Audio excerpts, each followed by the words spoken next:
Did you know that the United States was on the brink of a nuclear catastrophe, and I was the only person who could stop it? I am an American veteran, and I was sent by Trump on a mission that no one in the world knew was happening. A mission where, by uncovering the truth, I saw what Iran was hiding from all of us, and what they were about to do could have changed the future of all humanity. When I was called on this mission, the president knew what was at stake, but even he could not have imagined how close we were to a full-scale nuclear attack from Iran. I learned this the hard way. Iran was preparing something that the United States and the entire world were not ready for. Imagine being in the thick of it all, living and breathing a mission where every step you take could be your last, where you could be the only line of defense between life and death. I knew I was on a mission of the highest risk, but what I didn't know was the extent of the danger I faced. What I discovered was something that should never have been hidden from the public eye. Iran wasn't just trying to develop nuclear weapons. No, what they were preparing wasn't just a conventional threat. It was a threat that could destroy everything we know. I found myself in the heart of a nuclear facility, far from the public eye, far from international attention, and I found something that left me speechless. Iran was not only building an arsenal of mass destruction, but it was planning an offensive so well coordinated that it could bring down the entire defense structure of the United States. They were ready to act so subtly, so well planned that no one would notice until it was too late. When you're sent into the field, you never know what you're going to find. But what I found in Iran as I surveyed their nuclear facilities was beyond even the worst-case scenarios I could have imagined. I knew that my life and the future of the United States were at stake. What initially seemed like a simple security mission turned into a race against time to stop a nuclear threat of global proportions. I thought about all the possibilities, about the impact this information would have, not only on the US government but on the entire world. I knew that if this were to come out, the response would be explosive, the consequences would be profound. And I asked myself, how could I get this truth out there? How could I convince the authorities that Iran was not just arming itself for conventional war, but was about to launch a devastating nuclear attack that could change the course of world history? I knew I would be challenged. I knew many would not believe me, but the reality I was facing was far greater than any of those doubts. Now I ask you, what would you do if you were in my shoes? How would you react if you were the only one who knew that Iran was about to complete a nuclear weapon capable of destroying the United States defenses and no one took your word for it? What would you do if you knew that by acting you could save millions of lives but also put your own life and the lives of others at risk? I had no choice. When you have the truth in your hands, you can't hide what you know. And as a veteran, I knew that the future of my country depended on the courage to face the truth. What was happening in Iran was not just a geopolitical detail, it was a matter of survival, a race against time. What was at stake was not just a plan of attack, it was global security, and I had to do the right thing. Now once again, the question is, what would you do if you were in my shoes? Would you fight to expose the truth, or would you remain silent, waiting for others to take the reins? The truth is before us. And the big question is, what will be our reaction in the face of such an immense threat? Put yourself in my shoes for a moment. I was chosen for a mission that few knew existed. A secret mission sent directly by Trump, and there was no room for error. I knew that if I returned with the right information, I could prevent a nuclear catastrophe. But I also knew that if I failed, the future of the United States and the world could be irreparably altered. When you're faced with a mission like that, the pressure is immense, the fear is constant, and the only thing you know for sure is that there is no room for error. I had already experienced the harshness of war. I had lost friends and platoon mates on previous missions. But even with all the experience I had, nothing prepared me for what I would face when I arrived in Iran. I was sent on an intelligence-gathering mission, a job that seemed simple on paper, but in reality, put me at the epicenter of a nuclear operation that was about to change everything. The first time I entered the Iranian nuclear facilities, the tension was palpable. Iran was not just an enemy nation, but a strategic one, with plans that went beyond what the United States could imagine. I knew that these facilities were highly classified, and my mission was simple: find out what was happening inside, document the evidence, and return with information that would eventually be crucial to preventing an attack. What I didn't know was how close Iran was to completing a nuclear arsenal that could be used against the United States. As I surveyed the facility, a strange feeling began to form inside me. This wasn't just about nuclear weapons. Iran was developing something much more complex, something that involved multiple attack scenarios. They were preparing for something on a grand scale, something that could put the United States in an extremely vulnerable position. I knew that in returning with this information, my mission wasn't just about national security. It was about preventing something much bigger from being unleashed, something that no one, not even Trump, expected. I remember vividly when I first learned the full scope of what was being prepared. I was in one of the nuclear labs reviewing documents and records when I saw a series of reports that were being classified as strategic. They were not just about weapons development, but about a plan to infiltrate nuclear technology into multiple locations in the Middle East, creating a network of potential attacks. This was not an isolated threat. It was a global network designed to destabilize U.S. allies, weaken American influence, and create a scenario for nuclear war, all while hiding behind a facade of diplomacy. I knew this was something no one could have imagined. Iran was so close to achieving what seemed impossible that the mission had turned from a simple investigation into a warning. I was the only one there, the only one with the information, and I knew that if I failed, it would be too late. My platoon mates, whom I had fought alongside on so many other missions, were no longer there. I was alone, wounded in enemy territory, but with the responsibility of protecting the lives of millions. As I stood there on a mission to uncover the truth, a question began to haunt my mind.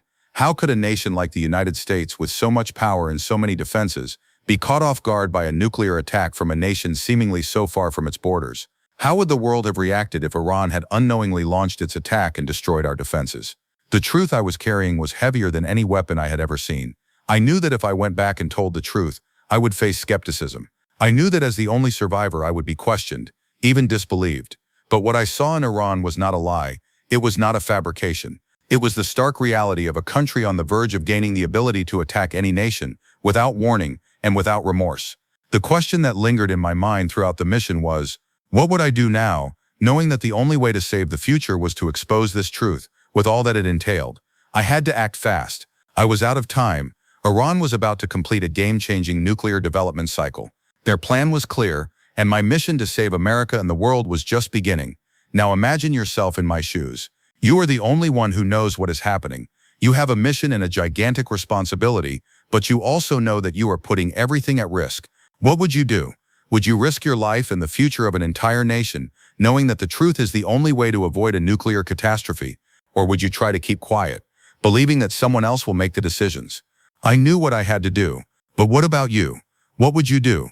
The turning point, the moment I realized this was no longer just a spy mission, but a race against time to save America, came when I was inside a secret facility in Iran. I knew something big was at stake, but at the time I had no idea how big a threat was about to unfold. As I looked through the documents I had found, a sense of dread began to grow within me. The information being gathered was not just about the development of nuclear weapons, but about a well-orchestrated operation that aimed to create a network of simultaneous attacks on multiple fronts. Iran was developing not only nuclear weapons, but also technologies that would allow it to launch them from different points around the world, without the need for a direct response. It was a completely new strategy, something that no one could have foreseen. It was at that moment that I realized how close we were to the precipice. I had clear evidence that Iran was building a nuclear arsenal of mass destruction. But what shocked me most was the fact that the Iranian government had already lined up secret allies. They had infiltrated multiple factions and states around the world, preparing a coordinated operation to attack the United States from within. The attack would not be just military. It would be a war of information, of alliances, of sabotage, that would be waged on several fronts at once. As I absorbed the gravity of this, a thought began to form in my mind. If I couldn't get this information back to the United States, if I failed in my mission, what would happen to the world? The attack they were preparing would not be a conventional offensive. It would be a covert attack based on political manipulation and silent destruction. What shocked me even more was the realization that if Iran had already accomplished this in secret, how could the United States and the rest of the world prepare for something like this? But the real turning point came when I gained access to Iran's communication system. They were not just developing nuclear technology, they were creating alliances with international factions that could be activated in a moment of crisis. I saw documents that detailed how these attacks would be carried out in a series of steps, orchestrated in such a way that the impact would be devastating, without leaving any clear evidence of who was responsible. Iran was developing a coordinated attack plan, an unconventional nuclear strike that would catch the United States completely off guard. They had missiles ready, but they were more focused on using cover and inside strategies to damage American infrastructure. The tension inside me grew as I processed everything I was seeing. I knew I had to get out of there immediately, but at the same time I knew that if I tried to escape with this information, my life would be at stake. I was at the center of something much bigger than I could have imagined. And at the same time I knew that if I didn't get out of there with this information, what Iran was planning could come to fruition, and I would be one of the few who knew what was about to happen. My mission of survival had turned into a mission of revelation. What I discovered could be the only key to stopping Iran from achieving its goals. Now the thought of returning to the United States with this information seemed even more desperate. It would not be a simple matter of bringing documents. I had to convince the highest levels of the American government that Iran was about to execute a coordinated plan to destroy our military and political response capabilities. I was about to enter dangerous territory, not just in Iran but in the spheres of power in my own country. The mission was no longer just about survival. It was about ensuring that whatever Iran was about to do was stopped before it was too late. The feeling of being watched was constant as I tried to escape that place. They knew I was there. Every step I took, it seemed like more eyes were on me. The mission had changed from a simple intelligence-gathering mission to a fight for my life and the future of millions of people. When I finally managed to escape, carrying with me the proof of what Iran was planning, I knew my life would never be the same again. Now you may ask yourself, how was I, a simple veteran, the only one to know all of this? How did a simple espionage mission turn into a mission of survival and exposure of a nuclear threat that was about to change the fate of the world? The answer is not simple. I was the one chosen to see what no one else knew, to bring to light the truth that could save lives, but at the same time put myself at risk. I knew that by revealing everything I knew, I was playing a much bigger game than anyone could imagine. Now the big question is, what would you do if you were in my shoes? Would you face all this, knowing that your life and the safety of your country were at stake? What would you do if you were the only one aware of an imminent attack by a nuclear power, knowing that the decisions you made could determine the future of the world? I knew my life was at stake, but the truth had to be exposed. And what would happen next? That was something I had to find out. But it was also something you must now ponder. What would you do with the truth, knowing that it could make or break the future of all of us? After all I had learned, the gravity of the situation was no longer a simple matter of national security. Iran was not just developing nuclear weapons. It was not just trying to increase its military power. What they were preparing was an operation so calculated and well-planned that the United States would have to respond immediately and effectively. I knew this was not just a threat to Iran or to Western forces, but a threat to the very fabric of the world as we know it. The weight of the information I had gathered from the Iranian nuclear facilities was indescribable. The moves I had found were not just simple military tactics or a race to develop more weapons. I had uncovered a network of internal attack plans within several countries, including the United States, with a clear objective: to destabilize the greatest military power on the planet in a way no one had imagined.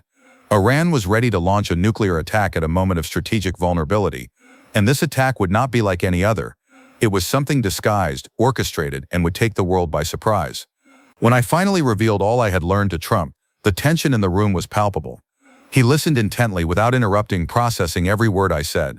What had seemed like a simple nuclear defense plan by a distant country now turned out to be a much broader play, a global threat that could spread beyond the battlefield.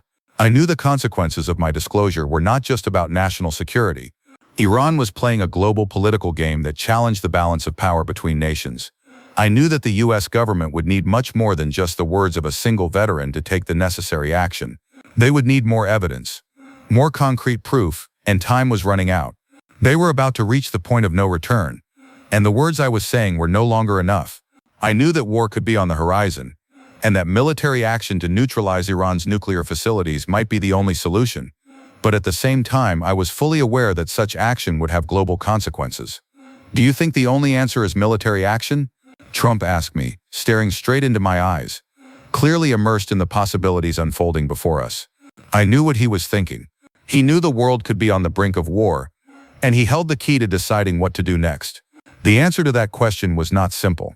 I knew that a strike on Iran's nuclear facilities would not be a quick or painless solution, but I also knew that to ignore it would be to accept a nuclear threat against one's own country, a threat that could not be ignored.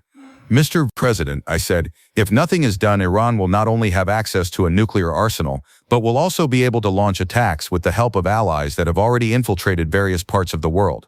This is no longer a question of prevention. This is about neutralizing a threat that is preparing to expand." The silence in the room was deafening. The pressure on Trump's shoulders could not have been more obvious. He knew what he had to do, but he also knew that any decision he made could alter the course of history.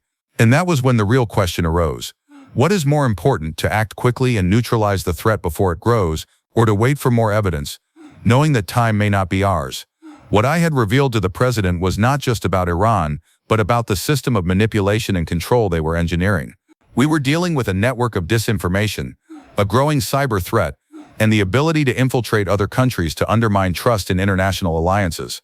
I knew this was bigger than a simple military defense mission. It was a silent war, a war for trust, for diplomacy, for the ability to protect oneself without anyone noticing until it was too late. Now the question I want to leave you with is, what would you do if you were in my shoes? With the truth in your hands, knowing that military action could change everything, but also knowing that the cost would be very high. Would you risk war to ensure security, or would you wait and do everything possible to prove once again what was already clear? Would you act immediately, or would you hesitate, believing that war is never the solution? Comment below. I want to hear your honest opinion on this. Do you think the information I brought requires immediate action, or is there a more strategic way to deal with what's happening with Iran? What would your response to this threat be if you were in a position to make the decision? That moment when I revealed the truth about Iran's plans to Trump was not the end. In fact, it was just the beginning. The gravity of the situation, the responsibility that fell on the shoulders of the president and the leaders around him, was immense. But more than that, the real issue was immediate action. Iran was on the brink of completing its nuclear arsenal, and without an effective and swift response, the consequences could be catastrophic. When Trump finally made his decision and the machinery of action was set in motion, I knew that not only had my mission changed, but the course of history was being altered. The strike would not be simple, it would not be quick, but it would be necessary. Iran had crossed all lines, and the only way to ensure the security of our country and the world was to neutralize the threat before it could materialize. I was now officially involved in something far greater than any military operation I had ever participated in. We were on the verge of accomplishing something that could change the course of international relations and, who knows, prevent a global nuclear war. But at the same time, an immense weight hung over me. I knew what this decision meant. We were about to enter uncertain territory, where the line between war and peace would be more blurred than ever. I also knew that as necessary as the strike was, the repercussions would not be immediate or easy to deal with. The international community, allies, enemies, they would all be watching and waiting for the consequences of our actions. Iran would not be defeated with a single blow. They had their own tactics and allies, and the response could trigger a cycle of retaliation that might be impossible to control. When the operation began, I knew that the impact of every move could be felt for years. What we saw when we entered Iran's nuclear facilities, what we brought back to the world, was not just about destruction, but about preserving life, peace, and freedom. Every decision, every action taken in those critical moments could have a ripple effect that would spread far beyond our borders. Now you may be wondering, what does all this mean for us? How was a single veteran, a single person, able to discover the threat before it was too late? How is it possible that a single act of courage was responsible for preventing a global nuclear attack? Most importantly, how do we act now to ensure that something like this never happens again? I ask you, what would you do if you were in Trump's shoes, given the information at your fingertips and having to make a decision in a matter of minutes? With the fate of millions of people in your hands, would you act quickly to prevent a catastrophe, or would you hesitate, seeking more evidence while the clock ticked? The responsibility we have, not only as a nation, but as human beings, is enormous. Acting or waiting could mean the difference between destruction and survival. I've done my part, and now I want to know, what would you do? Would you make the difficult decision, or would you feel powerless in the face of the weight of such a big choice? Comment below. I want to know your honest opinion on all of this. How would you react to an imminent nuclear threat, knowing that your decision could change the future of all humanity? If you believe the truth must come out and we must act with courage, please like and share this video. The world needs to know what Iran was planning and how a simple veteran was the key to preventing a global catastrophe. Join us and spread the word. If you want to continue following the journey and see the next chapters of this story, subscribe to the channel. The fight for truth and peace is far from over, and every step we take towards the future must be taken with courage. Join us so you don't miss what's next. The journey is just beginning.